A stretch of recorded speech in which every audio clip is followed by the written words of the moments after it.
The U.S. military continues to monitor what they say is a Chinese surveillance balloon floating high over the country. While we won't get into specifics in regards to the exact location, I can tell you that the balloon continues to move eastward and is currently over the center of the continental United States. That was Pentagon spokesman Pat Ryder at a press briefing earlier today as he pushed back on China's claims the balloon is simply a meteorological civilian airship gone astray.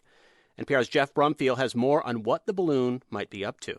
If you're feeling confused by these reports of a Chinese spy balloon, you're not alone. This is a little weird. James Flotton works at the University of Minnesota flying research balloons for NASA. He says this balloon does look like it's designed to stay aloft for long periods. One thing you can see in this photograph is that it clearly has solar panels. In other words, this is intended to stay up for a long time and be able to power itself. The Pentagon says it's floating at 60,000 feet. That puts it in the stratosphere. China says it's a meteorological research balloon that's wandered astray, but Flotton thinks it's too fancy for that. That's really all you're interested in. Weather.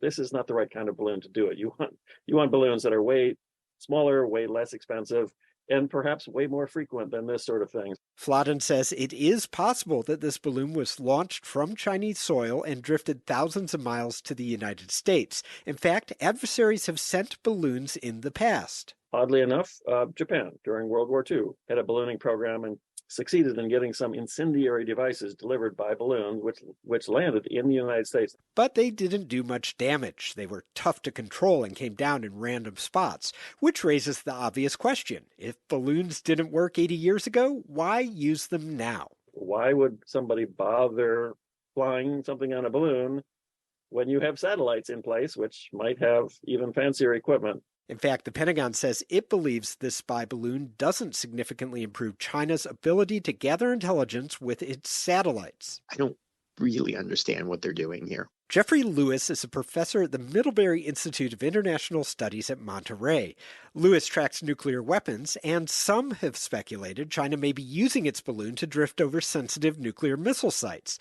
He's skeptical. These missile bases are decades old, and they're already visible on Google Maps. The location of them is not particularly secret.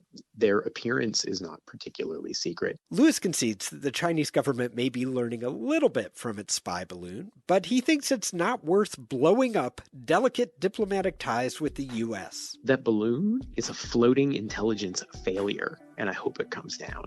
Jeff Brumfield, NPR News.